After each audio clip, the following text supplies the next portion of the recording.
Throughout the entire narrative of the Bible, one symbolic pattern appears again and again until it becomes almost structural to the story itself. Mountains are repeatedly chosen as the places where encounters between God and humanity occur. From the earliest moments in the Old Testament to the prophetic visions at the end of the biblical narrative, high places are not merely geographic features. They function as sacred stages, locations where the distance between heaven and earth seems to narrow. This repeated pattern raises an important question. Why does the Bible so often place divine encounters on mountains? The answer lies partly in geography, but even more deeply in the symbolic meaning that ancient people associated with high places. First, mountains create distance from the ordinary world. Human life normally unfolds in villages, markets, and cities filled with noise and movement. These environments are shaped by conversations, trade, politics, and the constant demands of daily survival. Social structures, hierarchies of power, and cultural expectations dominate the landscape of ordinary life. In such spaces, attention is scattered among countless responsibilities. However, when someone begins climbing a mountain, this entire environment gradually fades away. The sounds of the town diminish behind them. Roads and houses shrink into small shapes in the valley below. The structures of authority that seemed so powerful at ground level, political leadership, economic competition, social status, begin to lose their visual and psychological dominance.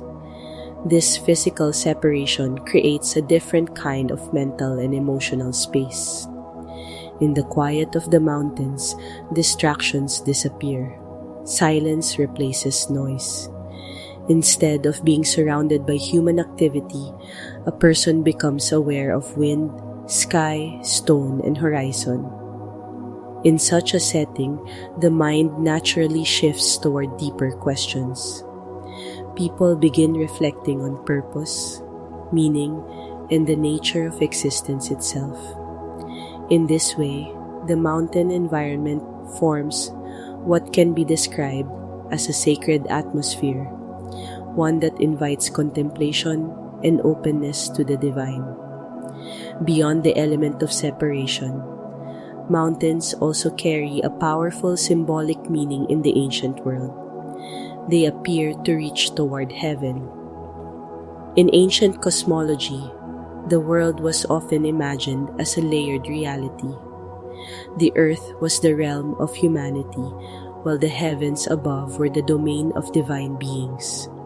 A mountain, rising dramatically from the land toward the sky, seemed to function like a natural bridge between these realms. Because of this perception, many cultures believed that mountains were the dwelling places of gods.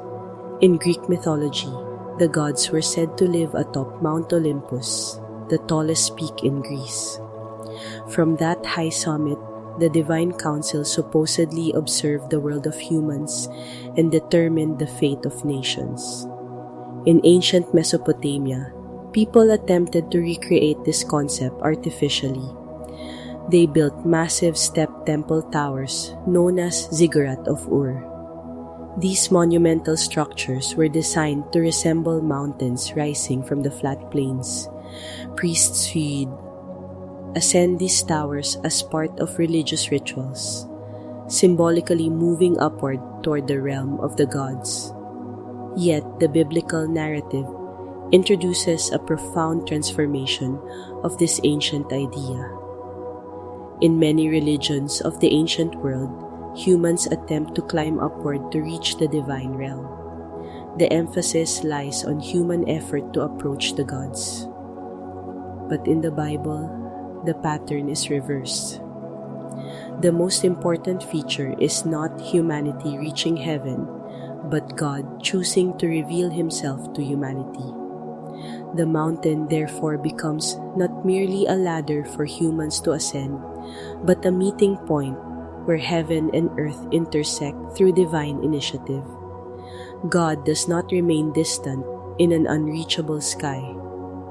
Instead, He appears, speaks, and establishes relationships with people within the physical world. This shift changes the meaning of mountains in the biblical story.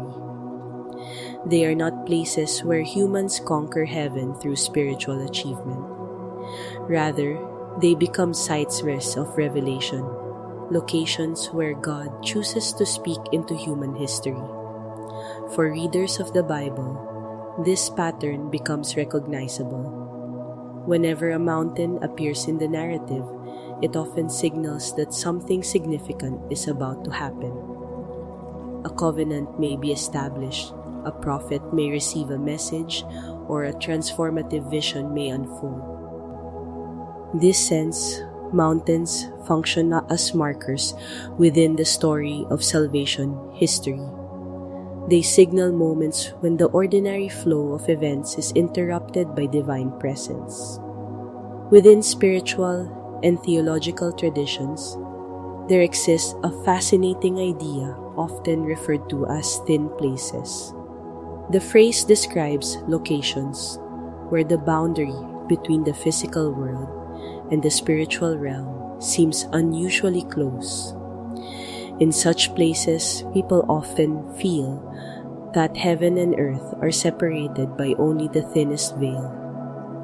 A thin place does not necessarily require dramatic miracles or visible supernatural phenomena. Instead, it is characterized by a heightened awareness of the sacred. People who spend time in such locations frequently describe a sense of profound peace, clarity, or spiritual presence. In these environments, individuals may feel more receptive to prayer, reflection, or divine inspiration. The experience is not easily explained through ordinary language. It is less about observable events and more about an internal awareness that something transcendent is near. Many cultures throughout history have identified certain landscapes as thin places. Remote monasteries, ancient temples, desert hermitages, and high mountain peaks have often been associated with spiritual encounters. Within the biblical context, a particularly significant geographic region emerges: the Levant. The Levant includes the lands of Israel, Palestine, and the Sinai Peninsula. Unlike the vast river plains of Egypt or Mesopotamia, this region is defined by dramatic and varied terrain. The landscape contains rugged mountain ranges, expansive deserts, and deep valleys carved by time and erosion.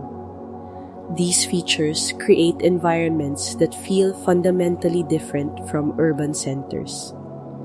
Deserts stretch outward in immense silence, broken only by wind and shifting light. Mountain ridges rise above the surrounding terrain, offering sweeping views across the land. Valleys form natural boundaries that isolate certain areas from the surrounding world. Because of these characteristics, the geography of the Levant naturally produces places of solitude and reflection. In such settings, the scale of the natural world becomes overwhelming.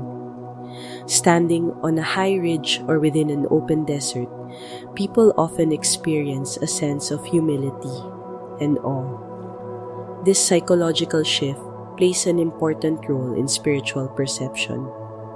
When confronted with landscapes that dwarf human presence, individuals become more aware of their limitations. The illusion that humans control the world begins to fade. In its place arises a recognition that reality is far larger than human ambition. For this reason, the terrain of the Levant provides an ideal backdrop for moments of revelation in the biblical narrative. The physical environment itself, prepares the human mind for encounters with the divine. The silence of the desert, the elevation of the mountains, and the isolation of the valleys all contribute to an atmosphere that encourages contemplation. Thus, geography becomes more than scenery in the biblical story. It becomes part of the theological message. The land itself participates in the unfolding drama of revelation. Within the Bible, the act of climbing a mountain rarely appears as a simple travel detail. Instead, it often carries symbolic meaning that reflects an inner transformation occurring within the person making the journey. First, climbing requires effort. Unlike walking across flat terrain, ascending a mountain demands physical strength and determination. The path is steep, the air becomes thinner, and progress often slows with each step. Rocks, narrow trails, and shifting ground require careful movement. Because of these challenges, mountain climbing becomes a fitting metaphor for the journey of faith. Faith is rarely effortless. It involves persistence, trust, and endurance. Just as a climber must continue moving upward despite fatigue, a person of faith must continue seeking truth despite uncertainty and difficulty. Second, as the climber ascends, the perspective of the world changes. The higher one climbs, the smaller the landscape below appears. Villages that once seemed large become tiny clusters of buildings. Roads that once felt crowded look like thin lines winding through the valley. This transformation in perspective reflects a deeper spiritual process. Many concerns that dominate daily life, status, competition, social pressures, lose their intensity when viewed from a greater distance. The act of climbing symbolizes a gradual release from earthly distractions. The higher the climber goes, the quieter the world becomes. Human noise fades away, replaced by wind and silence. In that silence, the mind becomes more capable of reflection. Finally, the biblical narrative often places divine encounters at the end of the ascent. The journey upward is followed by a moment of revelation. This narrative structure appears repeatedly. First the climb, then the encounter, and finally the message that changes the future. The climb, therefore, functions as a form of preparation. By the time the person reaches the summit, they have already undergone a process of physical and emotional transformation. They are no longer the same person who began the journey. In symbolic terms, climbing the mountain prepares the heart for covenant. The individual leaves behind the ordinary world below and enters a space where divine communication becomes possible. At the summit, heaven and earth appear closer together. And in that elevated place, history often takes a decisive turn. Effectively understanding how mountains function as the vertical axis of revelation, the biblical story brings us to one of the most dramatic and defining mountain encounters in all of Scripture: the giving of the law on Mount Sinai. Here, the symbolism of the mountain becomes even more powerful because the physical environment itself mirrors the nature of the message delivered there. The Sinai Peninsula is one of the harshest landscapes in the Near East. It is not a place of fertile valleys or gentle hills. Instead, it is characterized by dry desert winds, towering granite formations, and rugged, unforgiving terrain. The mountains rise sharply from the desert floor, their surfaces marked by jagged ridges and immense slabs of stone that have stood unchanged for thousands of years. This environment is strikingly different from regions known for agricultural abundance, such as the fertile Nile Valley or the river plains of Mesopotamia. Sinai offers little comfort. Vegetation is sparse, water sources are rare, and the terrain itself demands resilience from anyone who attempts to cross it. In many ways, this harsh landscape serves as a visual metaphor for the nature of the law revealed there. The Ten Commandments, according to the biblical narrative, were not intended to be flexible suggestions shaped by shifting human preferences. Instead, they were presented as foundational principles meant to guide the moral structure of a people. The granite mountains of Sinai embody this idea. Granite is among the hardest and most durable forms of rock. It withstands erosion, storms, and centuries of environmental change. Standing among these massive stone formations, one senses permanence and stability. The landscape communicates the idea that certain realities endure beyond the passing of generations. This connection becomes even more meaningful when the biblical text describes the commandments as being inscribed on stone tablets. The law is not written on parchment that might decay or on sand that the wind might erase. It is engraved into stone, echoing the very material that dominates the surrounding mountains. The message is clear. Just as the granite cliffs of Sinai remain unmoved by the passing of time, the moral principles given there are meant to stand as a firm foundation for human society. Thus, the geography of Sinai does more than provide a dramatic setting. It reinforces the meaning of the covenant itself. The environment becomes a silent witness to the nature of the law, strong, enduring, and resistant to the shifting currents of human opinion. If the physical landscape of Sinai symbolizes the permanence of the law, the biblical narrative goes further by describing the dramatic sensory experience that accompanied the moment of revelation.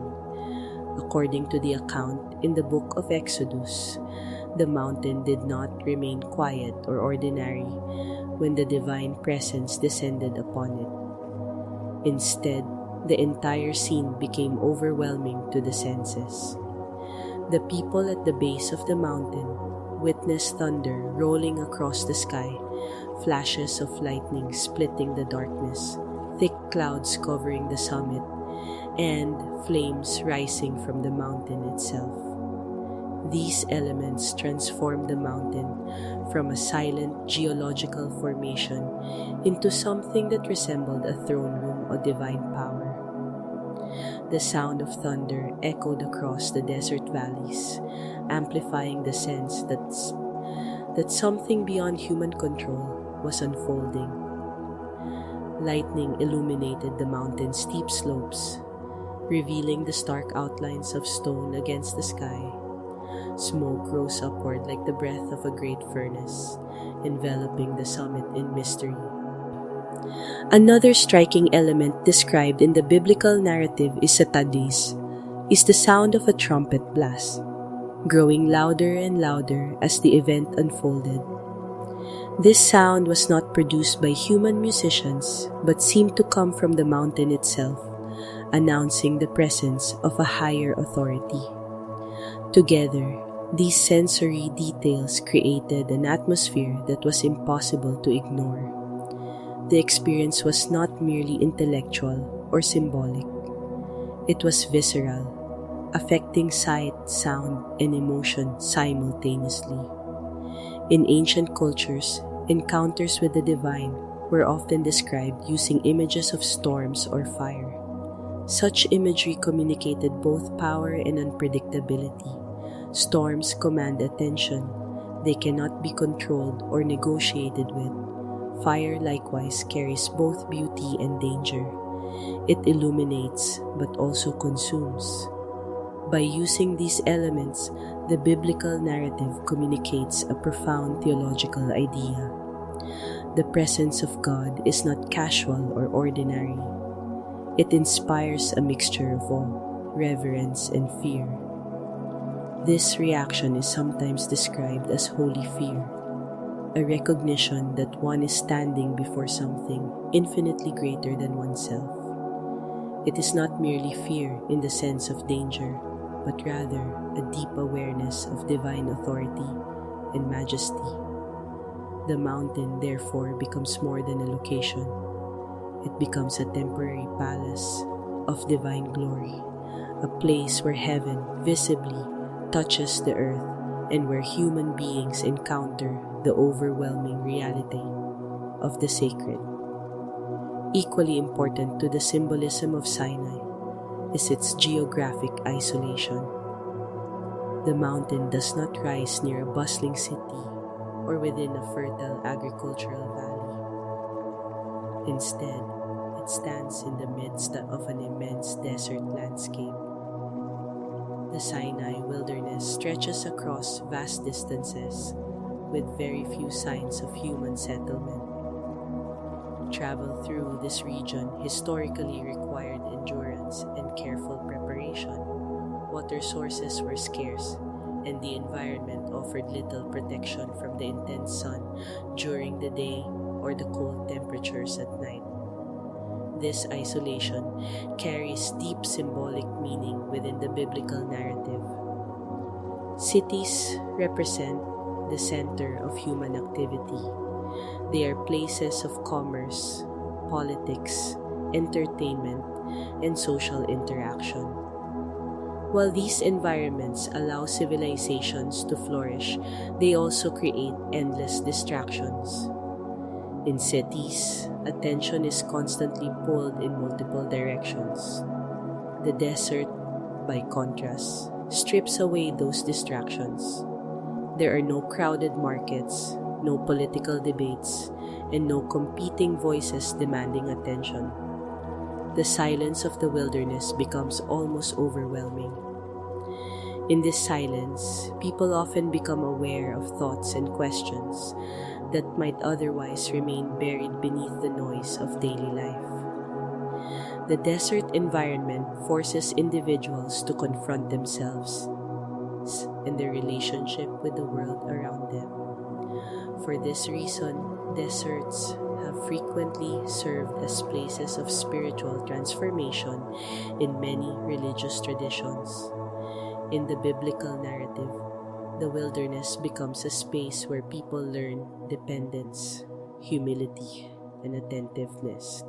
The isolation of Mount Sinai emphasizes this lesson. Before receiving the law, the people had to leave behind the structures of ordinary civilization.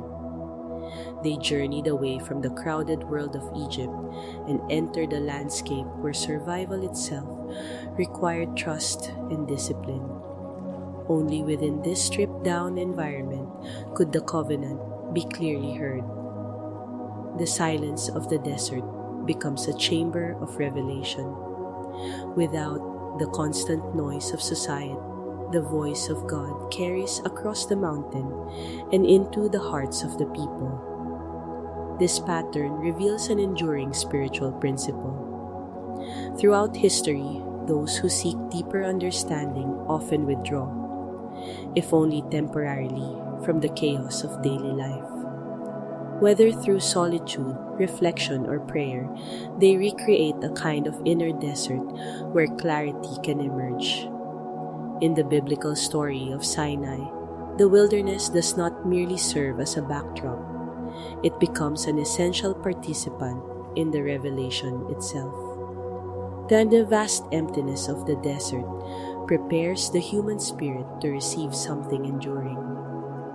A covenant written not only on tablets of stone, but within the moral memory of a people. During the thunder and fire of Sinai, the biblical narrative presents another mountain, very different in atmosphere but equally profound in meaning: Mount Moriah. If Sinai represents the public revelation of divine law to an entire nation, Moriah reveals something more intimate and deeply personal. Here, the drama does not unfold before a multitude of witnesses, but within the silent struggle of a single family. This shift marks an important development in the unfolding story of faith. At Sinai, the divine message was addressed to an entire people. The mountain trembled, thunder filled the sky, and the covenant was proclaimed before a gathered nation. The giving of the law established the moral foundation of a community. It defined how a society should live, how justice should function, and how human relationships should be ordered. Sinai, therefore, represents collective revelation. The commandments were not given privately to an individual, but publicly to a nation that would carry these principles into history. But the story of Moriah moves in a very different direction. Instead of thunder and fire, the narrative becomes quiet and intensely personal. Instead of thousands of witnesses, there are only a father and his son walking together up a mountain. Instead of the proclamation of law, there is a test of trust that unfolds almost entirely in silence.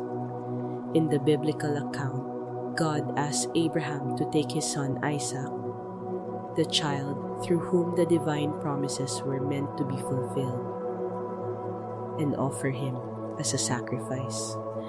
The request is shocking not only because it involves the life of a beloved son, but because it seems to contradict the very promise that Isaac represented. This moment introduces a powerful contrast between Sinai and Moriah. At Sinai, the law is clear, public, and structured. It defines moral boundaries for the entire community. At Moriah, however, the situation is deeply personal and emotionally complex. There are no crowds, no thunder, no dramatic display of divine power. Instead, there is a quiet journey up a mountain and a father carrying a burden that no one else can fully understand. This shift reveals a deeper dimension of faith. Faith is not only about belonging to a community that follows divine law. It also involves personal trust, sometimes in moments where the path forward seems unclear or painful. In this sense, Moriah represents the transition from collective covenant to individual obedience. While the law forms the external structure of faith, the story of Abraham reveals the inner dimension, the willingness to trust God even when the meaning of the command is difficult to grasp. The significance of Mount Moriah extends far beyond the story of Abraham and Isaac. According to biblical tradition, this same mountain later became the location of one of the most important structures in the religious life of Israel, the Temple in Jerusalem. This connection creates a remarkable continuity across centuries of biblical history. The place where Abraham once stood with his son in a moment of intense personal testing eventually became the central place of worship for an entire nation. Pilgrims from across the land would travel to Jerusalem to pray, offer sacrifices, and celebrate sacred festivals. This transformation gives the mountain a layered meaning. At first, Moriah was the setting of a deeply personal event, an encounter between God and one man whose faith was being tested. But over time, the same location became the spiritual center of Israel's collective worship. In other words, the mountain that once held the possibility of a single sacrifice eventually became the place where generations of people gathered to seek reconciliation with God. The symbolism here is striking. The place that nearly became an altar of loss was transformed into a center of hope and devotion. The site of Abraham's testing became the foundation upon which a national tradition of worship was built. This continuity suggests that moments of personal faith can echo across history in ways that individuals themselves may never fully see. What begins as a private act of obedience may eventually shape the spiritual life of entire communities. Thus, Moriah stands not only as a reminder of Abraham's faith, but also as a bridge between personal experience and collective memory. Like other mountains in the biblical narrative, the journey up Moriah is not merely a geographical detail. The climb itself carries profound symbolic meaning. For Abraham, each step toward the summit represents more than physical movement. It represents an inner struggle, a process of wrestling with trust, love, and obedience. Unlike the dramatic ascent of Sinai, where thunder and fire announce the presence of God, the journey up Moriah unfolds in quiet tension.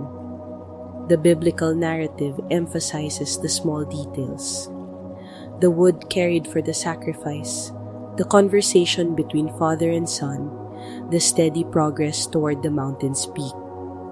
Each step forward intensifies the emotional weight of the journey. For Abraham, the climb represents the painful possibility of letting go of what he loves most.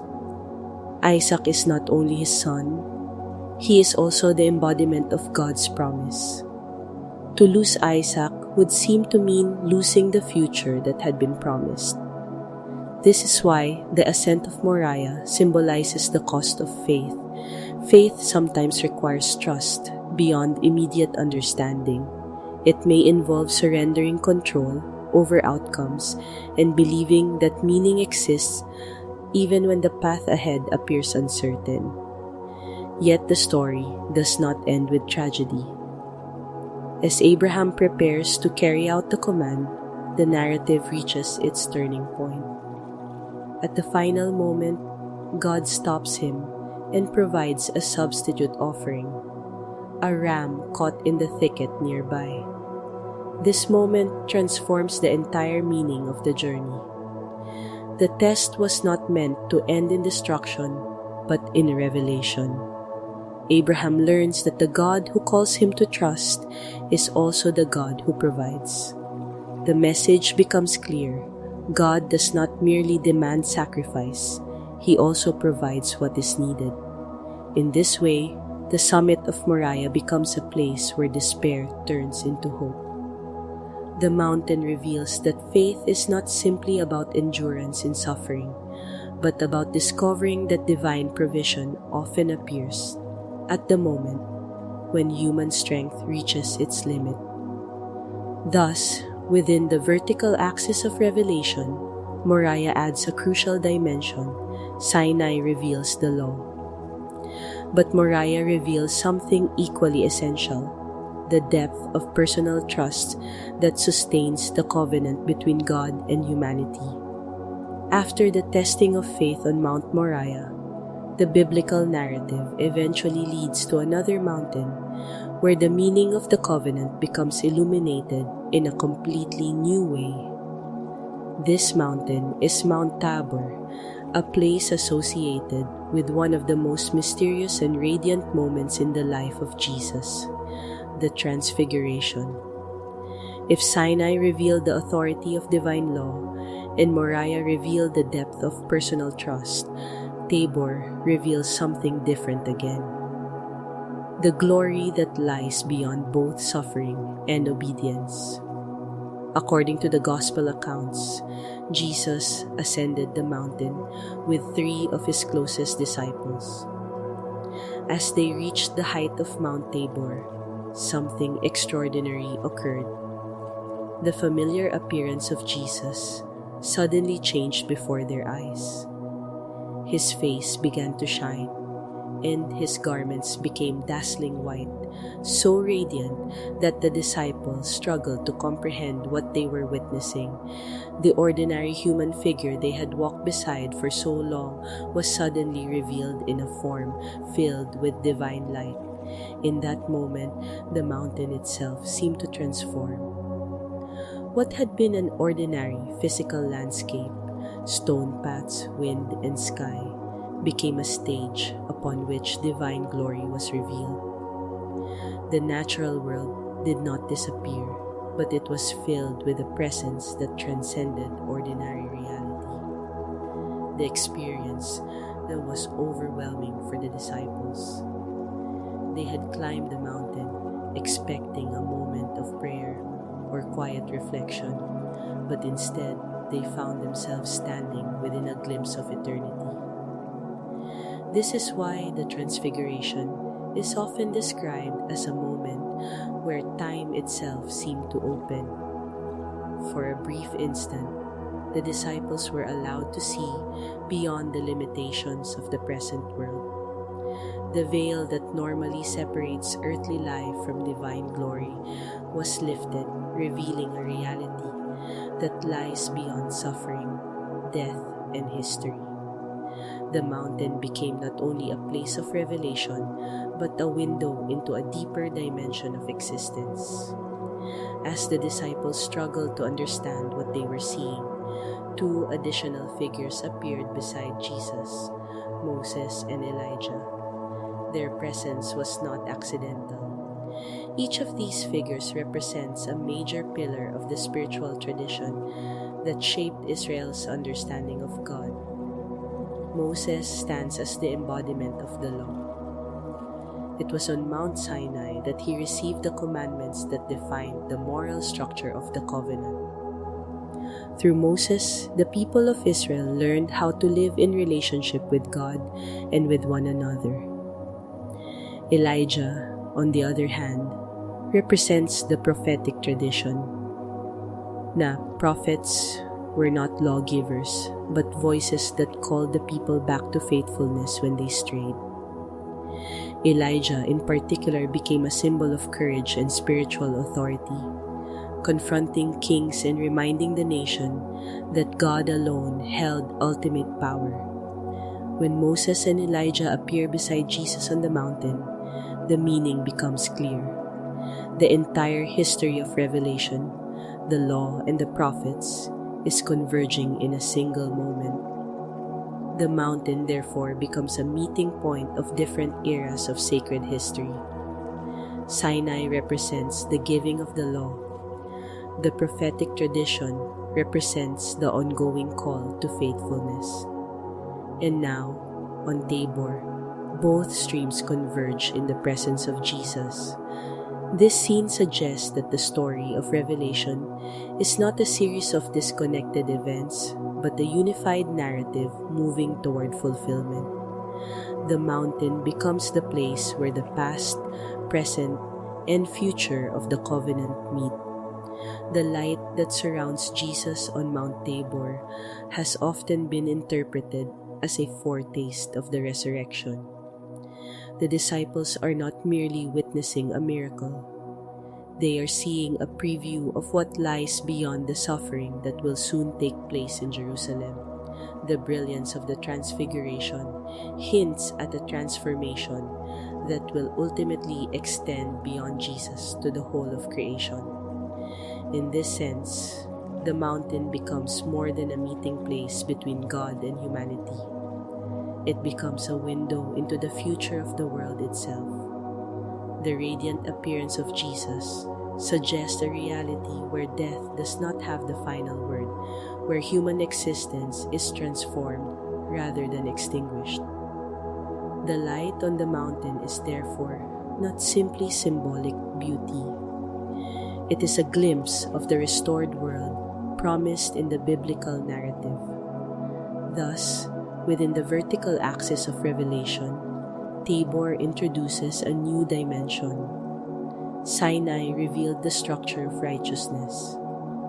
Moriah revealed the depth of trust. But Tabor reveals the destiny toward which the entire story is moving. The biblical narrative ultimately moves beyond individual mountains to a final vision that gathers all previous symbolism together.